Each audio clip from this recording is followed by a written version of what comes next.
कलिमनस किले में दाखिल होना मुश्किल है और निकलना उससे भी दुश्वार, लेकिन हमने हर मुश्किल का सामना किया है। इसका भी डटकर मुकाबला करेंगे।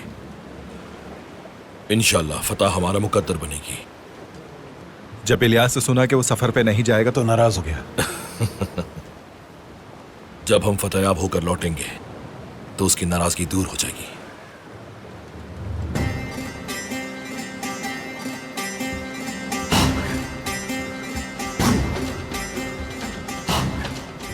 मेरे शेरों,